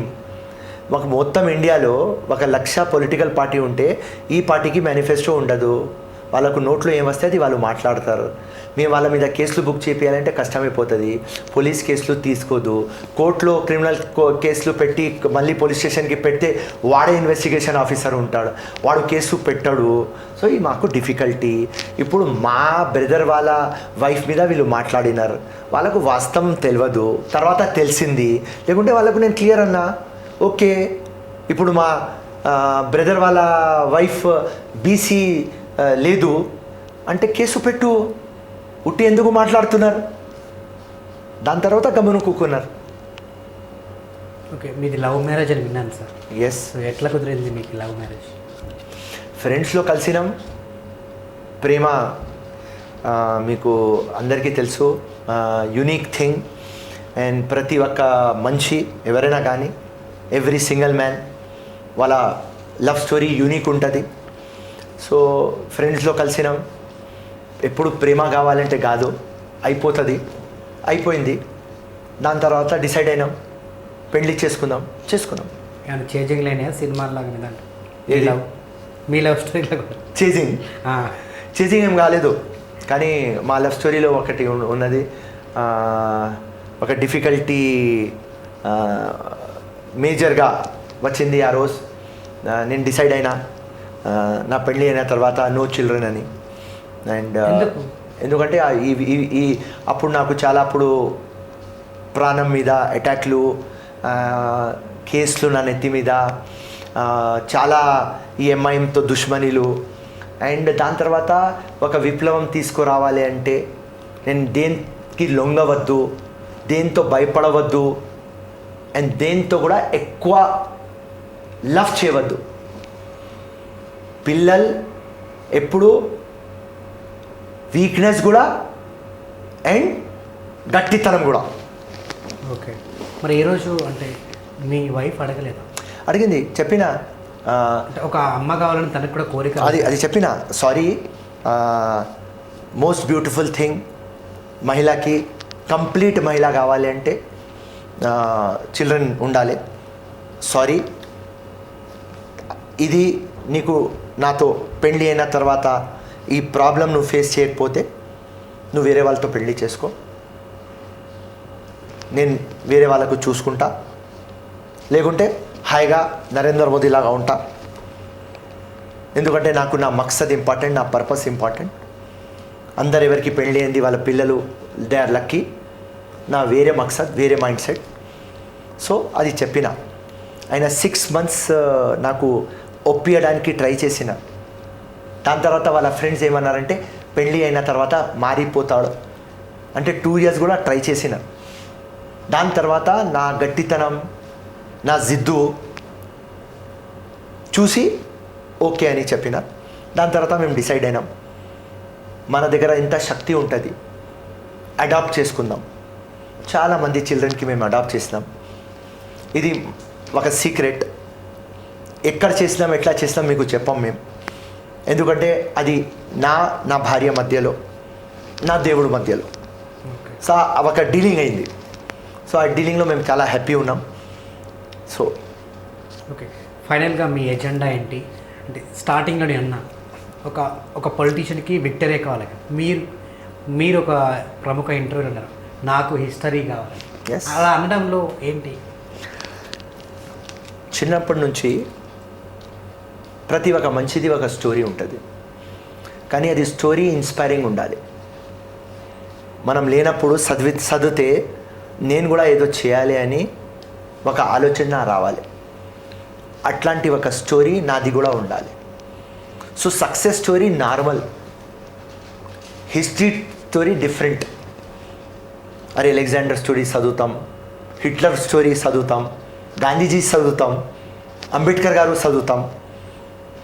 సో ఆ మైండ్లో ఉన్నది నాకు ఒక మార్పు, ఒక దేశం కోసం ఏమి ఇవ్వాలి, సొసైటీకి ఏమి ఇవ్వాలి, అట్లాంటి ఒక మార్పు తీసుకువచ్చి సావాలి. లేకుంటే ఆ మార్పు తీసుకువస్తప్పుడు సావాలి. ఒక ఎల్ఓసిలో సోల్జర్ ఉంటాడు, వాడికి కూడా అమ్మ ఉంటుంది, భార్య ఉంటుంది, పిల్లలు ఉంటారు, కానీ దేశం గురించి ఆలోచిస్తాడు. కులం మతం గురించి ఆలోచించాడు, ఉట్టి ఫైట్ చేస్తాడు, సంతం లేకుంటే బుల్లెట్ తీసుకుంటాడు. అదే నా మైండ్ సెట్. సో విక్టరీ కోసం కాదు. నాకు ఎప్పుడైనా చెప్తారు, అరే యూ లివ్ 100 years, వద్దురా 100 years, 50 years, 60 years, 65, కానీ దేనికోసం బతికి ఉన్నా ఆ మక్సద్ కావాలి నాకు. సో అది మైండ్ సెట్ చిన్నప్పటి నుంచి. ఇప్పుడు ఏదో రాజకీయంలో వచ్చి రాలేదు. 2009 కంటెస్ట్ చేసి ఓడిపోయిన తర్వాత, 14 ఓడిపోయిన తర్వాత, 18 ఓడిపోయిన తర్వాత, 19 ఓడిపోయిన తర్వాత కూడా ఇదే ఆఫీస్లో ఉన్నా, ఇదే ఆఫీస్, ఇదే చైర్. ఓడిపోయిన నెక్స్ట్ రోజు వచ్చేసిన. సో నా మైండ్ సెట్లో ఉన్నది విప్లవం తీసుకురావాలి అంటే ఒక జీవితం అంకితం చేయాలి, లేకుంటే రాదు. Okay, so for change I'm there, for history I'm there. నాకు దానిలో సంతోషం, నాకు దానిలో తృప్తి. ఎవరికైనా డబ్బులు సంపాదించుకొని లోపల పెడితే అల్మారీలో నిద్ర వస్తుంది, నాకు డబ్బులు సంపాదించి పంచితే నాకు నిద్ర వస్తుంది. సో అది నా తృప్తి. నువ్వు దానికి ఏదైనా తీసుకో, ప్యాషన్ అనుకో, పిచ్చితనం అనుకో, ఏదైనా చెప్పుకో, కానీ దానిలో నాకు హ్యాపీనెస్. మీరు అన్నట్టు ఈ 3 అంటే నెలల తర్వాత మళ్ళీ మార్పు వస్తుంది అన్నారు. మళ్ళీ అదా 3 నెలల తర్వాత మార్పు వస్తుంది, మళ్ళీ ఇదే సీట్లో వచ్చి మీ ముందు కూర్చొని లేదా ఇది సీట్లో మీరు వస్తారు, ఈ సీట్లో మీరు వస్తారని నాకు పూర్తి నమ్మకం ఉన్నది. ఆగస్ట్, సెప్టెంబర్, అక్టోబర్, నవంబర్లో మీరు వస్తారు. తప్పకుండా కాంగ్రెస్లో మార్పు వచ్చేసింది, గ్రాఫ్ పెరుగుతున్నది. సింపుల్ 3 months తర్వాత డిస్కషన్లో అప్పుడు మా డెవలప్మెంట్ మీకు చూపిస్తాం. Thank you so much. జై హింద్, జై కాంగ్రెస్. Thank you.